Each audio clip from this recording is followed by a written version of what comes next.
Bashkim, jo t'ja kallet.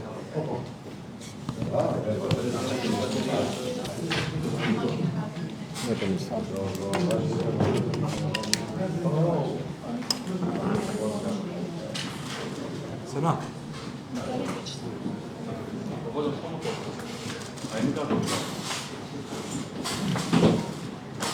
A jemi gati?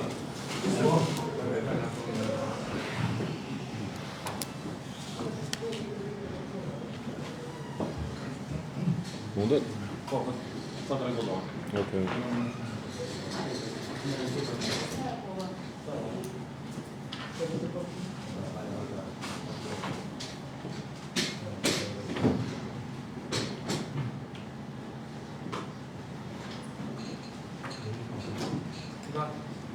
Gati? Legu? Gati krejt? Të nderuara media, sot jemi këtu për të zhvilluar briefingun e radhës në komunën e Tetovës. Këtu të keni hapësirë për të bërë pyetjet e juaja. Transparenca pra është prioritet për ne dhe mbetemi të hapur për të informuar opinionin publik. Do të fillojmë me një fjalë nga kryetari i komunës së Tetovës, zoti Bilal Kasami, dhe më pas do të vazhdojmë me pyetjet. Por përpara kësaj dua të shtoj që për pyetjet të cilat ndoshta do të doni më shumë detaje dhe më shumë informacion, dhe ato në qoftë se nuk i kemi sot, mund t'i dërgoni përmes emailit dhe ne do ju përgjigjemi brenda kohës. Kështu që mund të vazhdojmë, kryetari, fjala është për ju. Faleminderit. Të nderuar përfaqësues të mediave, të dashur qytetar, pra sot ne vazhdojmë me komunikimin e rregullt mujor me mediat për krah komunikimit të njëjtë që kemi filluar që nga fillimi i mandatit me qytetarët, pra një herë në muaj. Edhe sot jemi këtu bashkë me barësit e sektorëve dhe drejtorive të ndërmarrjeve komunale, ku do të mundohemi që të japim përgjigje për shumicën e pyetjeve të cilat ju i keni si të tilla, dhe sigurisht atë që tha edhe zëdhënësja, aty ku nuk kemi në përgjigje konkrete, të njëjta do të japim në mënyrë plotësuese me shkrim. Unë nuk dua që, për shkak se është koha gjutë të bani pyetje, nuk dua të jap asnjë orientim se çfarë është bën brenda këtij muaji dhe çfarë do kisha dashur unë të promovoj. Përkundrazi, ju jeni ata cilët sot e keni fjalën edhe është koha e juaj. Poštovani predstavnici na mediumite, dragi građani, danas kad smo tuka pred vas zajedno so nositeljite na javni funkcije v opština Tetovo, šefovite na sektori v opštinata i direktorite na javnite komunalnih предприятия, koji će odgovarame na vašite prašanje, odnosno na interesot na javnosta. Ova je сега kako nov način na komuniciranje so građanite, so javnosta, pokraj тоа što go pospostavivme od početok mesečni sustanovci so građanite kade što gi rešavame nivnite problemi. I v ovoj del ja ne sakam da dolžam, zašto ovo je vaše vreme, za vaši prašenja, so тоа što bi dal nekoja orijentacija za to što je napraven posleden mesec i da se obidam da go orijentiram znači ova vreme vo to što jaz bi sakal da promoviram. Poveće bi sakal da diskutirame za to što je kako prašanje i kako razčistovanje na nekoj situaciji koji barate vi, odnosno građani. Kulturoni. Кажето ни различна и каштуе qytetarë në redaksin tonë, se asistenca personale për personat me nevojat në shkallë, të thonë duhet jetë tani me urdhrin e ri, duhet jetë në komuna. Ndërsa në komunën e Tetovës nuk të një shërbim i tillë apo një ndihmë e tillë. Për çfarë bisedohet realisht. Për herë të parë kemi një informat të tillë. Ne atë kemi si sistem të përcaktuar në komunë Tetovës, në bashkëpunim me një tash formalisht janë të regjistruara si ndërmarrje për shërbime sociale. Ne kemi që ofrojmë edhe si komunë, do të thonë, shërbimin në shtëpi për njerëzit e moshuar, të cilët kanë nevoja elementare për do të thonë shërbime që ka të bëjë me barna të ndryshme, me ushqime të ndryshme, do të këtë ofrim si shërbim. Asistencën personale për person të tretë nuk kemi asnjë informatë zyrtare nga Ministria se duhet ta paguaj komuna dhe nuk kemi asnjë burim financiar të paraparë në buxhet përmes cilës ne do ta realizojmë. Do të citoj se çfarë na shkruaj qytetarët, do të thonë Tetova nuk ka provajter që ua mundëson të gjithë të shfrytëzojnë këtë shërbim konkretisht të personat me invaliditet trupor. Që në kupton se kjo kategori nuk mund të shfrytëzojë këtë shërbim. Do të thonë kanë marrë vendim që tani ky shërbim nuk jepet nga Ministria, por do jepet nga komuna. Po e kemi atë si shërbim. Por nuk mund të përfitojnë të gjithë qytetarët, ku ka pengesa këtu. Unë nuk e di për herë parë ndëgjoj se ndonjë qytetar nuk mund ta përfitojë atë si shërbim. Do të thonë, providerit të cilën bashkëpunim me Komunën e Tetovës dhe Ministrinë e Politikës Sociale e ofron si shërbim, për herë parë ndëgjoj si raportim të tillë, duhet ai qytetar konkretisht ta raportojë në komunë dhe ta shohim ku qëndron problemi. Do të thonë, nuk e kemi për herë parë ndëgjojmë që atë shërbim që e ka përcaktuar Komuna e Tetovës bashkë me providerin privat dhe me Ministrinë ka ndonjë situatë tillë. Do të thonë, qytetari mund të drejtohet në komunë dhe ta shohim se ku qëndron problemi. Вашият отговор на отвореното писмо, кое ще го изпрати до вас службата на борци от Тетово, odnosno на преименување на улиците во градот? Јас си претходно објаснив дека не се работи за иницијатива за преименување на улиците. Значи, се работи за иницијатива за првично евидентирање на улиците во Тетово, регистрирање и после именување на улиците. Согласно последната одлука на Советот, се формираше комисија која ќе реализира целата ова постапка за именување на улиците.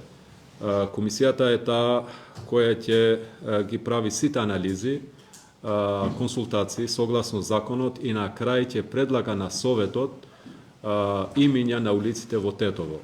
Дали постојните имиња ќе останат или ќе се менуват, тоа ќе биде, значи, резултат на целиот процес кој согласно законот, значи, треба да е тера комисијата формирана од Советот, што значи дека треба брзо да има објава за предлози од граѓаните за улиците во Тетово, како сакат граѓаните во Тетово да бидат именувани улиците во Тетово. Тој предлог после ќе треба исто, значи, согласно законот да оди на јавна дебата организирана од страна на комисијата во општината, каде сите граѓани, асоциации и издруженија ќе имат можност да ги дадат своите предлози и образложение зашто е тој предлог. Комисијата ќе оцени дали е прифатлив или не и истиот предлог ќе се достави интегрално за сите улици во Советот. Значи, ние почнавме процес на регистрација на улиците и согласно тоа и именување на имињата на улиците во градот, затоа што, за жал, 30 години во Тетово не е направен ваков опфат. Исто тоа е поврзано и со веќе започнатата постапка за носење на генерален урбанистички план за Тетово. Ако сакаме да живееме во модерен урбан град, значи, основен услов е ние да имаме улици со имиња и броеви на нашите домови, нашите станови. Во ситуацијата, повеќето од граѓаните во Тетово немат соодветен број и име на улицата во која живеат. Затоа, ова е многу благородна иницијатива, за која сакам поддршка на сите граѓани и сакам да ги уверам сите граѓани дека во ниту еден момент нема да биде донесено некоја одлука и решение која ќе биде во спротивност со интересите на граѓаните. Но, конкретно за вашето барање, ние не можеме да бидеме заложници на едно време. Значи, знаеме дека Македонија до 90-тите години беше под Југославија и беше, комунистички систем, монистички систем, каде имаше други херои кои ги славевме. Сега сме во демократска држава, сега имаме нов концепт на која ги создаваме институциите и ја градиме државата. Тоа е европски демократски концепт и согласно тоа тоа сигурно ќе рефлектира и во имињата на улиците во градот Тетово. Значи, тоа не е против никоја етничка група во градот, тоа е во интерес на сите етнички групи, но мора да рефлектира реалноста, сегашноста и тоа што ние сакаме да градиме во иднина. Кој е комисијата? Кој е член на комисијата? Значи, членови на комисијата се представници од сите групи на советници кои се во Советот на општина Тетово.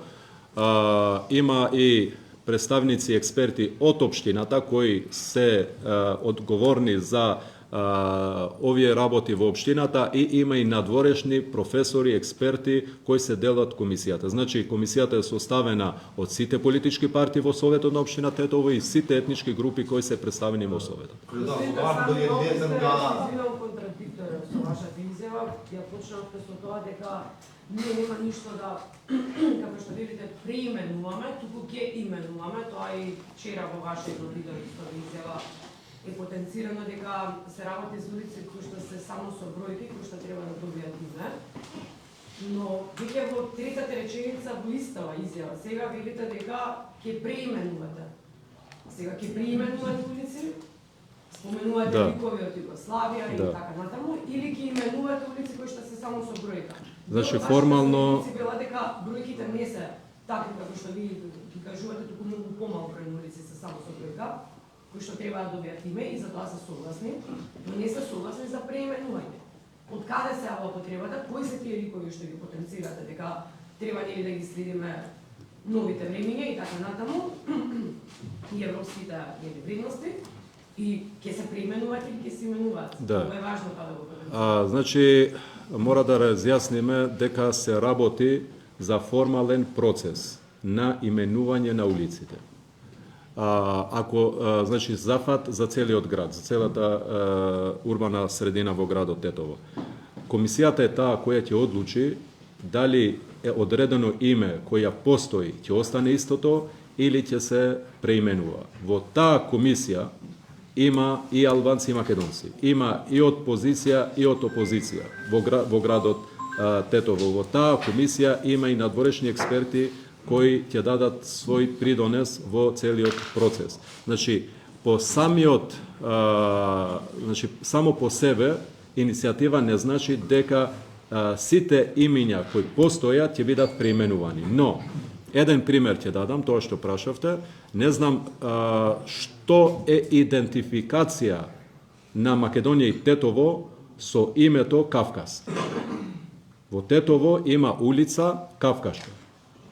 И не знам што сакаме да покажеме со тоа име на улица.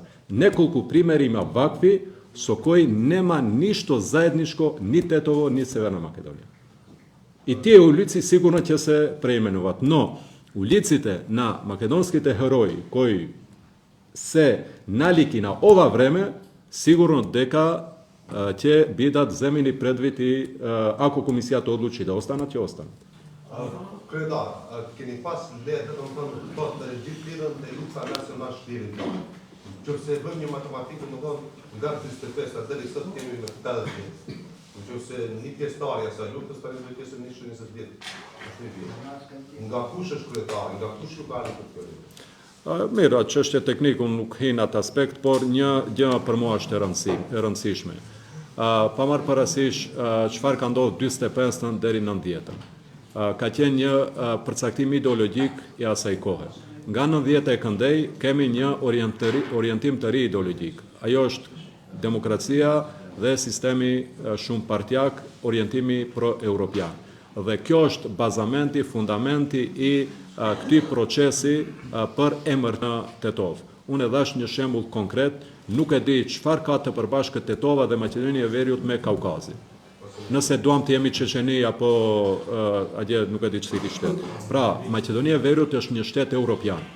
Dhe nëse duhet kemi ndonjë emërtim të ndonjë regioni, ai region duhet të jetë region europian me të cilin ne duam të identifikohemi. Pra, janë shumë përcaktime ideologjike të kohës, të cilat pa marrë parasysh se mund të jenë ndonjë emërtim Maqedonas, por nuk ka të bëj me përcaktimin e komunitetit Maqedonas në Tetov dhe në Maqedoni me atë emërtim.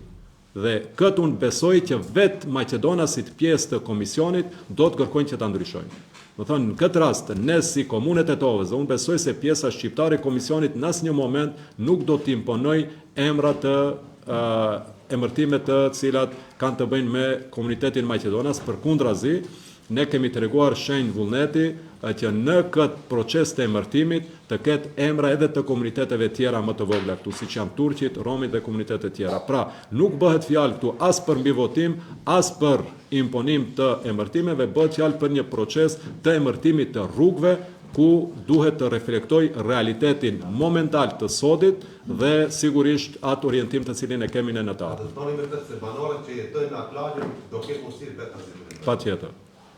Më thonë është proces shumë demokratik me cilin ne duam të identifikojmë atë që është realitet sot në Tetov.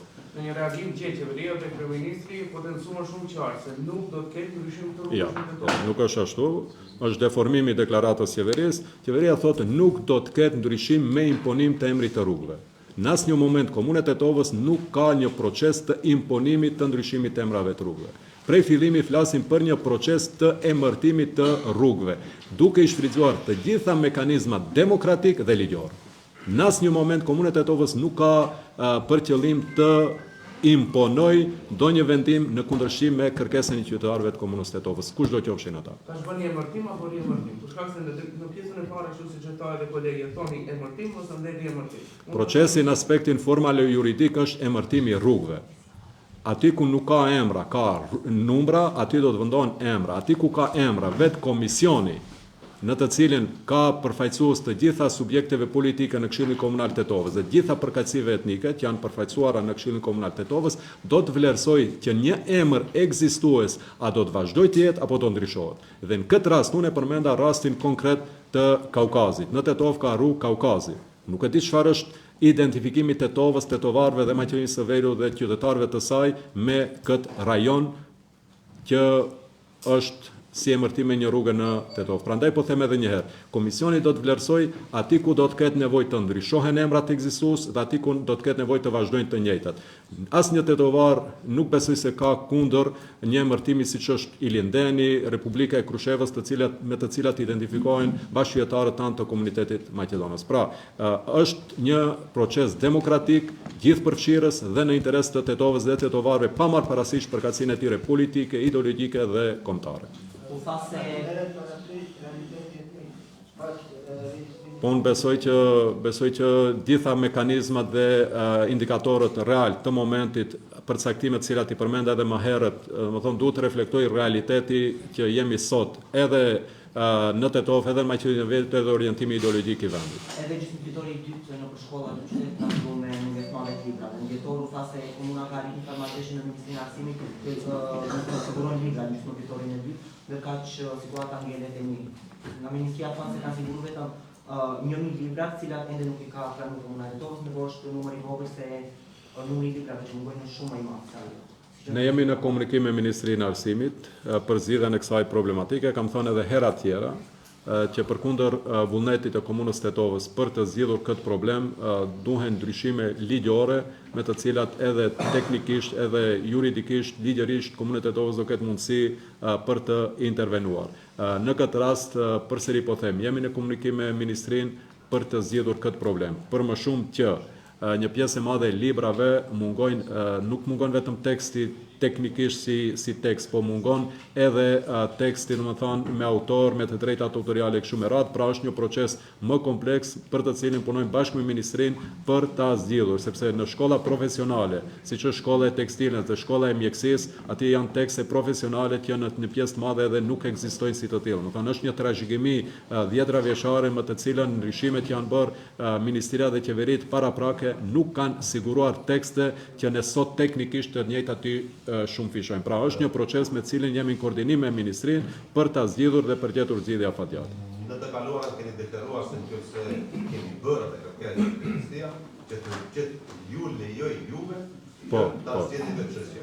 A va ka lejuar ministri Sherreti? Domethënë përsëri sa që e thash, domethënë në këtë rast nuk bëhet fjalë vetëm për teknikisht shumë fishim të një teksti, po bëhet fjalë për mungesë të një teksti, veçanërisht në drejtimet profesionale ku më shumë t'i mungojnë tekstet, siç është shkolla e mesme e mjekësisë dhe shkolla e mesme tekstile.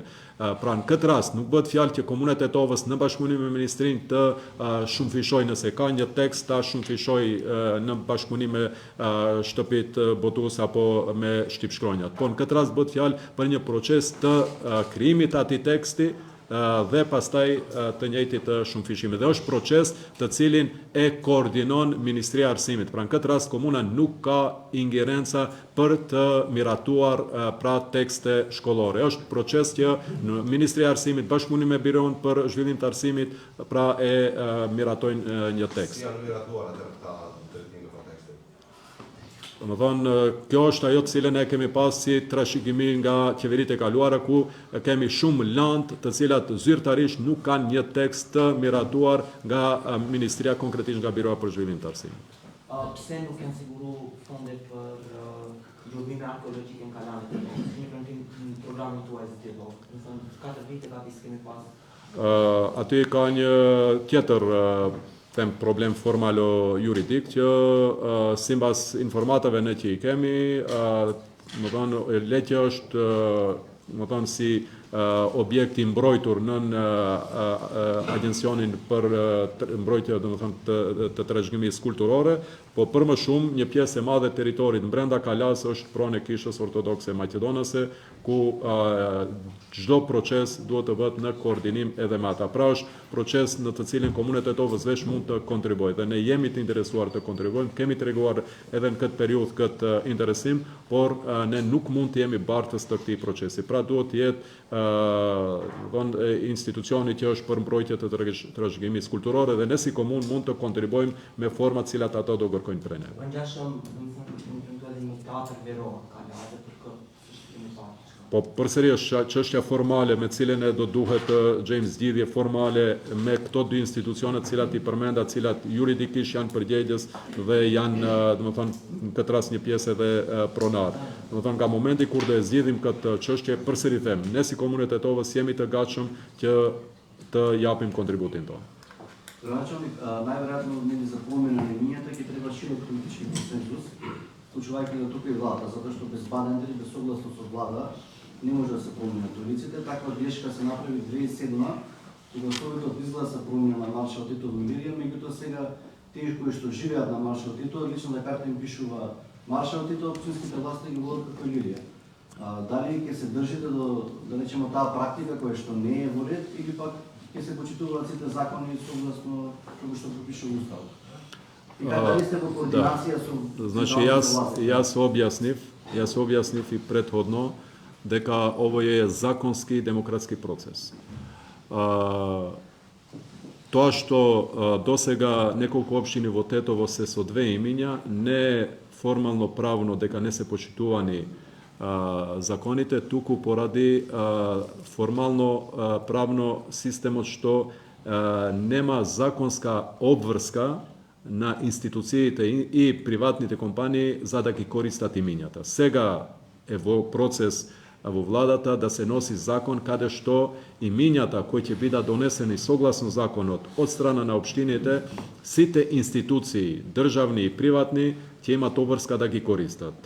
Согласно ова, во Агенцијата за катастар, Националната агенција за катастар, se podgotвува програма со која ние сме работиле, каде што ќе има централен регистар на имиња во сите општини, односно на ниво на државата, и овие имиња ќе бидат обврзани согласно закон да ги користат сите обврска. Затоа многу приватни компании, многу државни институции користат произволно имиња, како што тие ќе дојдат од тие информации, како што тие ќе одлучат дека треба да ги користат. Меѓутоа, ова што го зборите техничко прашање. Да. Најверојатно, ако има промена на имиња, нови имиња, тоа ќе треба да има согласно со влада. Значи јас реков. Дали сте во контакт со Јас реков. Не, ма владата кажа дека нема да прифати наметнување, односно, нели, импонирање на имиња на улиците. Значи јас реков од почеток дека целиот процес е законски и демократски. Што мислам дека е одговорно на вашето прашање. Освен улиците ќе се менуваат и на други институции, училишта. Согласно законот, све што е надлежност на општината ќе бидат именувани или значи ќе бидат идентификувани прво и после именувани. А тоа е значи све што е под општина, значи општинска надлежност. Училиштата имат друга процедура за носење, односно именување, односно преименување. И во ова иницијатива не се вклучени. На социјалните мрежи објавивте дека сте започнале како општина со процес на рушење на дивогради. Може ли повеќе детали околу ова, колку дивогради се регистрирани, колку се рушени? Да, значи тоа е перманентен процес. И кажав и на друга ситуација дека во моментот наша цел е значи ослободување на јавните простори. Досега се рушени објекти нелегално изградени кои се на јавни површини. Во моментот има околу 2000 градби кои се во процес на легализација. Значи, кои продолжуваат, значи, да ги донесуваат согласно потребните документи и се во фаза на легализација. И тие објекти, повеќето од нив, доминантно се на приватна собственост. Но, поради тоа што немал нели, урбанистички план за тој дел, тие не можеле легално да градат. Така да, ние во ова фаза не се зафатени тие објекти на приватни имоти, затоа што се работи за процес на легализација, која ќе заврши законот, а тоа е 2026, која ќе заврши законот, тогаш и политички и законски ќе донесеме одлука што со тие објекти кои ќе останат нелегализирани. Докаде е процесот, постапката за генерален урбанистички план? Значи, постапката веќе на следен совет во четврток ќе се донесе одлука за нова донација од 200.000 евра од една компанија, фирма во Тетово, со која го заокружуваме финансиската конструкција за донесување на генерален урбанистички план, која според понудите на тие фирми се работи за 400.000 евра. Значи, првично веќе донесовме одлука во Совет за 200.000 евра донација од еколог. Сега ова седница на Совет се обезбедени уште 200.000 евра и истиот ден ќе веќе сме го хармонизирале и договорот помеѓу финансиерите, инвеститорите, помеѓу фирмата која ќе ги реализира работите, која според законот е обезбедена од инвеститорите и општината, и од петок веќе формално ќе почне процедурата за донесување на нов дуг. Дали што е проблем паркинг, битар име. Не дорам да някаква зоната на читете се шом се еден тендер, еден 10 мъча дела и еден ле. Да съм дам на тендер това ти мојам лан тъм филм. Да съм пет комуна важно тие. Сигурно ќе леет ќе jepën në bazë të planit urbanistik që parashe edhe zgjidhje për parkimin, për ato objekte. Pra nuk paraqet problem objektet e reja për çështjen e parkimit. çështja e parkimit është problem pak më i gjerë, që ndërlidhet edhe me planin general urbanistik. Unë e kam përmend më herët që veç më po punohet në Tetov dhe po përpilohet një studim mobiliteti, i cili përfundimisht në Tetov do të ofrojë zgjidhje për lëvizshmërinë, mobilitetin e veturave dhe të qytetarëve dhe për zonat ku do të jenë të lejuara parkimi zonal apo nevoja për parkingje të mbyllura, në këtë rast edhe për garazhe në kate. Pra, besojmë që brenda 2 deri 3 muaj do ta kemi këtë studim konform marrëveshjes, që është pjesë e planit general, do ta kemi këtë studim dhe do të vazhdojmë procedurat juridike për ndryshime që duhet sillen në pjesën e urbanizmit në Tetov, që rrugë të caktuara të përshtaten për parkim zonal dhe aty do dalë edhe informata se sa na duhen parkime shtesë. Dhe konform asaj do të bëhet edhe politika e orientimit të qytetarëve se ku do të duhet të vendosin dhe ku do të jetë më mirë për ata dhe ku do të përcaktohet zonat rezidenciale në qytet, që veç më po punohet në pjesën e poshtme të qytetit të ndërtohet një zonë e re e cila do ta lehtësoj pjesën qendrore të qytetit. Si është bashkëpunimi me policinë? E shohim se kemi vazhdojnë qëndrojnë udhëpriqet të bllokuara, bulevardet të bllokuara. Përsëri, më thonë, tash duke parë që është problemi më kompleks, po mundohemi të gjejmë një zgjidhje të përshtatshme. Dhe kjo zgjidhje përsëri besojmë që do të dalë nga studimi i mobilitetit, ku përsëri do të shohim aty ku veç më shfrytëzohet si parkim nga qytetarët, si parkim real të jetë edhe me ligj, edhe me procedurë të jetë parkim zonal, dhe pjesa tjetër pastaj të mund më lehtë edhe ndërmarrja komunale për parking, por në bashkëpunim edhe me policinë të marrë masa, sepse realisht një rrugë kryesore, siç është bulevardi Blagojatoska, ka nevojë dhe shfrytëzohet si parkim zonal. Formalisht, me këtë procedurë që e kemi tash në fuqi, nuk lejohet të implementohet aty parkimi zonal.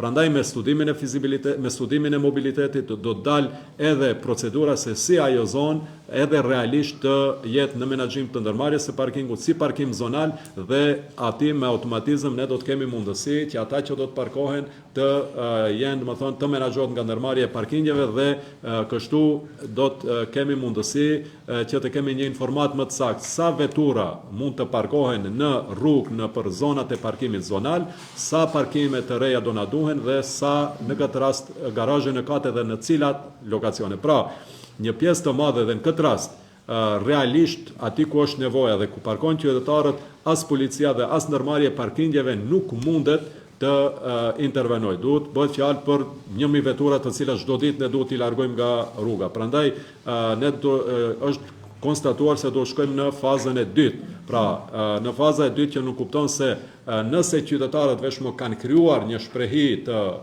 ku kanë nevojë më shumë parkon, ne të përshtatemi edhe në aspektin formal, juridik, ligjor, që aty të mund të krijojmë parkingje shtesë, dhe kjo është trendi edhe në përvendet europiane, ku në çdo rrugë dhe rrugic krijon rrugë një kashë dhe njëna trasë e rrugës bëhet parkim për banorët e zonës. Pra, ne po flasim për një përcaktim të rrugëve që ashtu si shfrytëzohen, ashtu edhe të rregullohet të jenë parkim zonal, sepse nga momenti kur do jetë parkim zonal, qytetari do duhet të paguaj. Nga momenti kur do të paguaj, qytetari do të vlerësoj sa do ta lërë para shtëpisë veturën në parkim zonal apo do ta fut në obor të cilin e ka të lirë. Dhe për momentin, për shkak se në rrugë e ka pa pagesë, ai nuk e fut në oborin e vet, edhe rastet ku ka apo ndërtesat që u përmendën. Ka plot ndërtesa të cilat kanë parkingje në podrumet e tyre dhe të cilat nuk i shfrytëzojnë. Nga momenti kur aty ku e parkon në rrugë do duhet të paguaj, ai atëherë vetë do të bëj kalkulimin a do e lër në rrugë apo do e fut në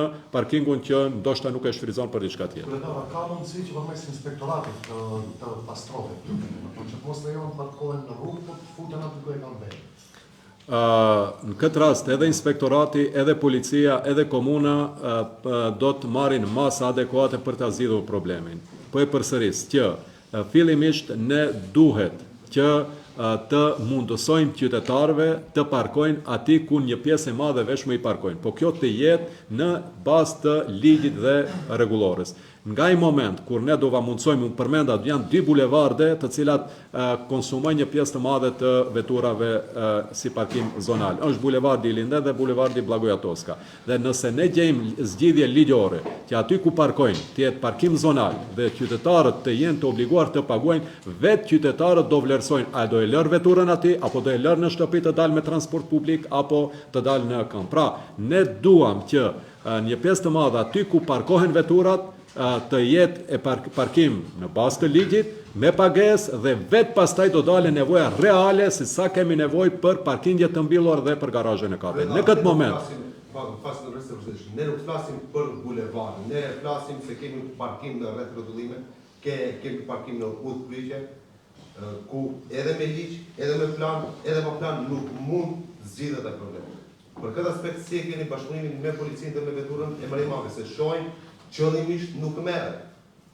Kalon pranë, nuk e merret veturën që është në udhëpriq. Ose është në rreth rrotullim, apo është akoma koha e të fortë. Tash kështu. Këtë pyetje unë e parashtroj çdo ditë të ndërmarrje parkingut dhe policia dhe ata më demantojnë. Ne mund edhe këtë si veprim, sepse është një nevojë e gjithë qytetarëve, edhe juaj edhe imja. Si kryetar, si gazetar, si qytetar, ne mund e kemi praktikuar, mund ta shpeshtojmë atë si veprim që bashkë me ju të dalim një herë në javë, të dalim edhe të i konstatojmë këto dhe bashkë me policinë të shohim ku qëndron problemi, te policia, te ndërmarrja e parkingut, apo nuk ka ndonjë udhëzim në komunë të Tetovës që dikujt ti merret vetura dhe të kush të lejohet.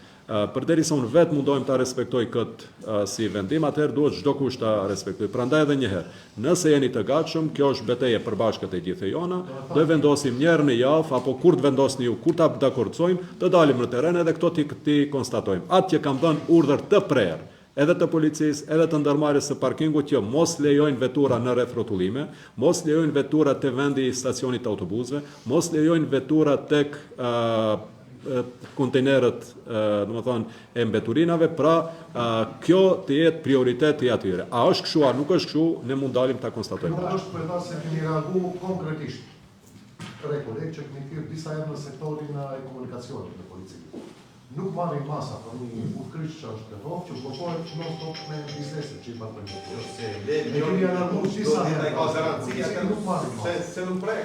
Do dalim bashkë edhe do e shohim a më ne prekin ose jo. Se mu nuk japin këso info, po dalim bashkë edhe konstatojmë. Lidhje me këtë, do të në pjesën qendrore të bulevardit Lindendit, do të thotë edhe parkim zonal, edhe stacion autobusit. Po para komoditës. Dhe do të thotë autobusi, ndërmarrjes transportuese detyrohet të dalin mes rrugës, sepse janë vendin e parkimit të zona me vetura dhe më e keq që nuk është stacionuar aty të treja stacion autobusit. Stacion autobusit apo parkim zonal. Ka tabelë për stacion të autobuseve, ndërsa në bazë të vijave poshtë dhe parkim. Është drejtori. Faktikisht flitet për... Pak marë, apo ka mërë, flitet që në besatë.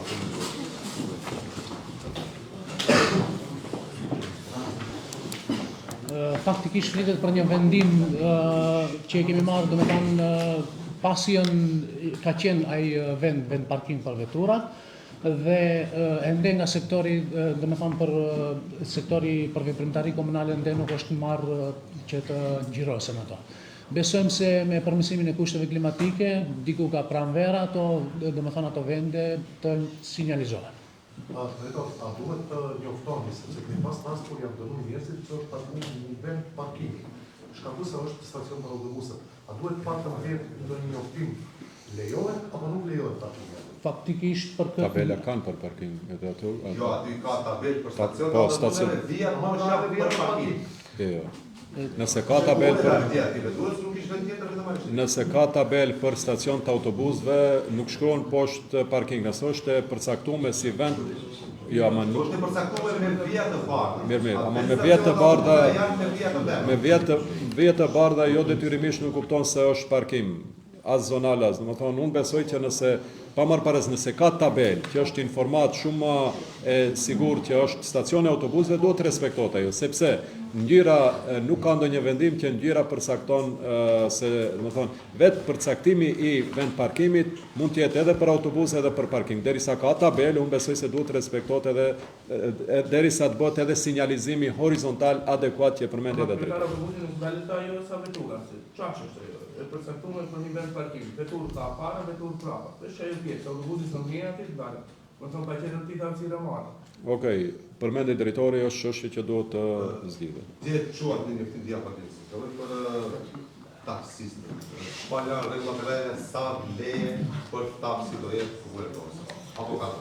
Nuk ka rregullatoreja, çdo vit duhet ne bëjmë shpallje thirrje për taksi kompanitë apo individet që të paraqiten dhe të marrin licencë konform ligjit. Edhe këtë vit ne kemi bërë të njëjtën ftesë dhe edhe domethënë në përputhje edhe me përgjegjësitë tjera ne do vazhdojmë që të kërkojmë nga qytetarët që të licencohen edhe të veprojnë konform ligjit. Pra në këtë rast nuk është ndonjë rregullativë re, nuk është ndonjë iniciativë re.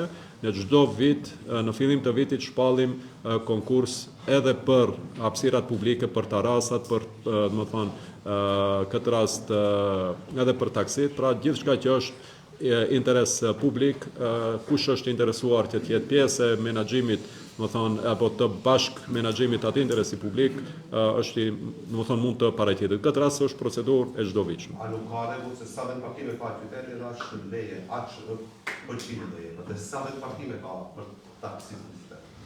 Tash, unë aq sa e di si e di procedurën në bazë të asaj se sa paraqiten taksi dhe në bazë të kërkesës së tyre ku duhet jenë lokacionet për parkingje për taksit, do t'i përcaktojmë. Pra, për momentin nuk është që kemi, deri tash nuk është që kemi dhënë shumë leje dhe zyrtarisht nuk kemi të përcaktuara vend parkime për taksi. Pra, nga momenti kur ka kjo thirrje që kemi, do të paraqiten 10, 100, sa do të paraqiten taksi që do të marrin licencë, konform ligjit ne duhet t'ju sigurojmë edhe vend parkim, edhe konform kërkesave të tyre në lokacionet të cilat ata do i kërkojnë. Zërëdara, ka një standard për taksistët, sepse e shojnë vetuna edhe para 30 vite, që s'ka asgjë rregull, punën taksist. A ka një rregull se çfarë kushte do të vlerësojë për marrë licencë?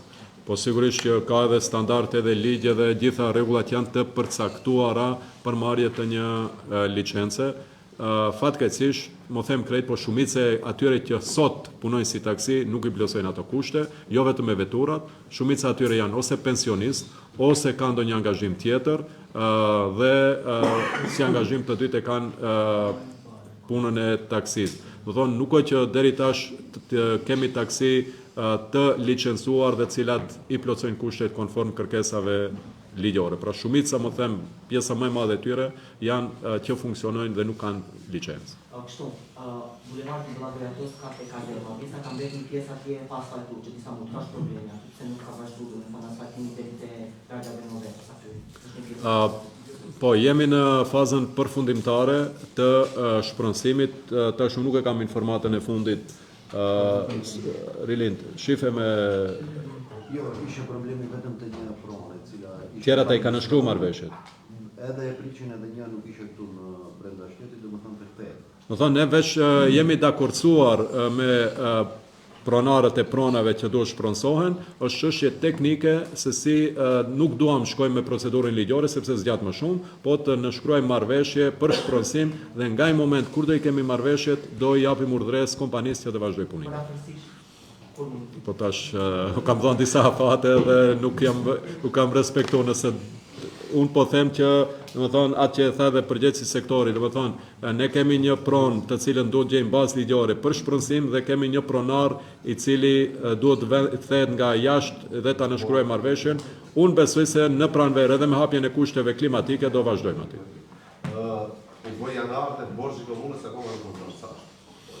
Po, përsëri është çështje formale. Domethënë bazë të ligjit, sepse nëse unë nxjerr një informat, do dalin informata tjera dhe domethënë në bazë të ligjit edhe komuna, edhe institucionet tjera publike deri në fund të shkurtit duhet përgatitin llogaritë përfundimtare.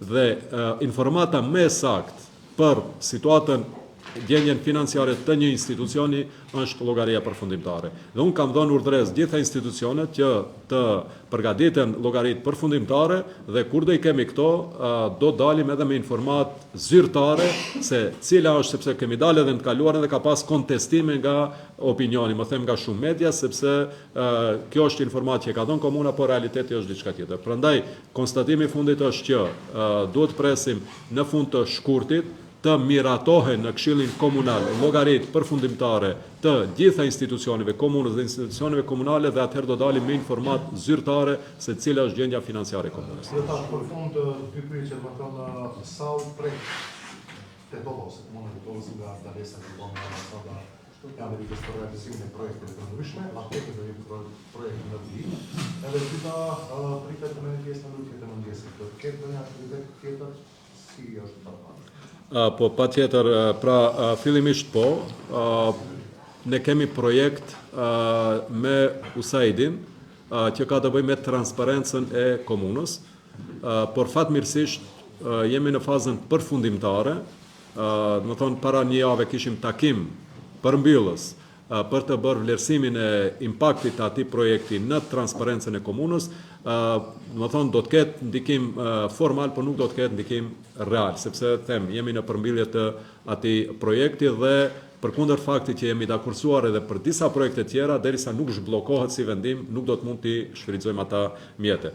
Sa I përket vizitës, patjetër që vizita unë besoj që do të jetë e fritshme sepse fillimisht do të jemi në New York, ku kemi vetëm të përcaktuara disa takime me afaristë të rëndësishëm dhe me institucione lokale në Shtetet Bashkuara të Amerikës, ku do të flasim për bashkëpunim bilateral, por edhe për mundësinë e investimeve në komunën e Tetovës, veçanërisht në kodër të diellit për zhvillimin e turizmit, sepse neve na duhen investitorë nga Europa dhe nga Shtetet Bashkuara të Amerikës, të cilët nuk do të vinë vetëm si investitor, por do të bien edhe dije, edhe do të bien edhe turist. Pra, për mua është një vizitë e rëndësishme dhe praktike për të dhënë një impakt edhe për të përmirësuar jetën e qytetarëve të Tetovës. E përmendet kodën e diellit, kisha plan, ka përgjigje po ka ai ka punë me investitorë. Po. Edhe më thanë, tash ka një risi sa I përket kodrës së diellit. Informatat fillestare kanë qenë që bëhet fjalë për një investitor italian. Bëhet fjalë për një investitor formalisht italian nga Tiroli lindor, ku jetojnë austriak. Dhe javën që shkoj, unë kam pas takim me ambasadorin e Austrisë, I cili ka treguar interesim për të përkrahur këtë investitor, sepse me informatat që mora nga ambasadori, ky investitor do të futet në Maqedoni, apo dëshiron të futet në Maqedoni përmes biznesit kompanisë që e ka të regjistruar në Austri. Pra edhe formalisht bëhet fjalë për investim austriak të mundshëm në kodrën e diellit, me angazhimin e ambasadorit, unë besoj që jemi një hap përpara dhe jemi më afër që ky investitor të investojë në kodrën e diellit. Për më shumë që dilemat në diskutim edhe me qeverinë kanë qenë për investimet publike të cilat duhet bëhen dhe investimin privat të cilin duhet ta bëjë investitori. Informatat paraprake kanë qenë që investitori në fazën e parë mund të bëjë investime diku deri 50 milion euro, por të njëjtën kohë kërkon investime publike po në të njëjtën vlerë. Dhe nuk ka arsyetueshmëri publike që juridike që ne të japim një, do të thënë, hapësirë aq të rëndësishme investitorit privat që do të investojë vetëm 50 milion euro, ma që shteti obligohet bashkë me komunët të investojnë po të njëjtën shumë. Kështu që ambasadori austriak garantoi që ai do të ndihmojë që të sigurohen fonde nga institucionet ndërkombëtare edhe për investimin publik që do të bëhet, pra mos jetë nga fondet lokale dhe shtetërore, po të jetë nga fondet jashtme, me të cilën do të lehtësoj edhe mundësinë e arritjes së marrëveshjes, madje që po ashtu garantoj që investimi nuk do të jetë 50 milion, pa që ka thonë edhe investitori që ai do të shkojë mbi 150 milion, pra edhe këtu të kemi një marrëveshje dhe një garancë kisha thënë edhe më të fuqishme se nuk ka ndonjë malverzim, keq përdorim, sepse keni parasysh nëse japim një koncesion të një hapësire të tillë, një potenciali të tillë turistik me një investim 50 milion euro, mund të ketë dilema për keq përdorim të pozitës dhe këtu është dilema edhe qeverisë edhe neve si komunë. Pra, jemi në hap ecim në drejtim të asaj që të gjejmë një investitor i cili do të investojnë kodër diellit. Këtë rast nuk është investitori i vetëm, ne jemi në bisedim edhe me investitorë të tjerë. Së shpejti mund të kemë një vizitë në disa vende të lindjes, ku do të kërkojmë edhe investitorë të tjerë. Sot kisha në vizitë kryetarin e komunës Konjës, edhe ata kanë potencial, sepse është një bashki me 2 milion banor, me një potencial shumë të madh investues, kështu që ne jemi në kërkim të një investitori i cili do të ofrojë kushte më të mira për zhvillimin e kodrës së diellit.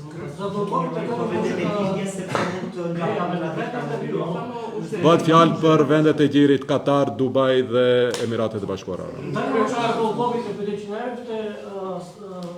Прес-конференция за дълговите на общината кога ли са?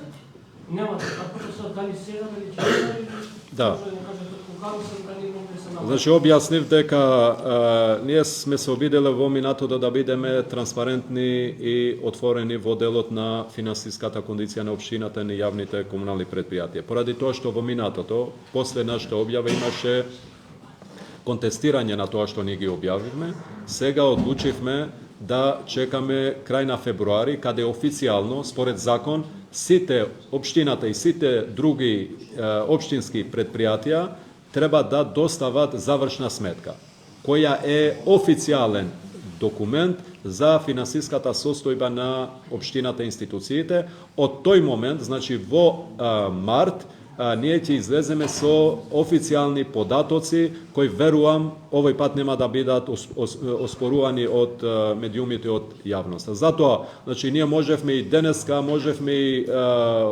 утре да излеземе со информации, но знам дека јавноста ќе ги оспорува тие податоци. Затоа ќе чекаме февруари да се усвојуваат официјално тие податоци, да се достават до институции УЈП и други институции и верувам дека тогаш ќе се прифатат како официјални. Qytetar me që përmendat vizitën tuaj në Shtetet Bashkuara të Amerikës, sa do ju kushtoj qytetarëve të Tetovës këtë vizitë, shku që jetë pjesë e delegacionit? Qytetarëve të komunës nuk do ju kushtoj asnjë cent. Vizita do të paguhet dhe do të financohet nga Partia Lëvizja Besa.Ното прашање за Попова шапка, нели сега испоредниот пат кој што треба да ги намали гужвите во Собраќа, докаде кога ќе биде изграден? Значи патот веќе е отворен, со средствата кои очекуваме да ги земеме од државата за 2025 година, еден од приоритетните проекти е завршување на тој пат, значи асфалтирање и пуштање во употреба. Што се планира за развој на Попова шапка? Друго, веќе работиме и во инфраструктурата во населбата, на викенд населбата.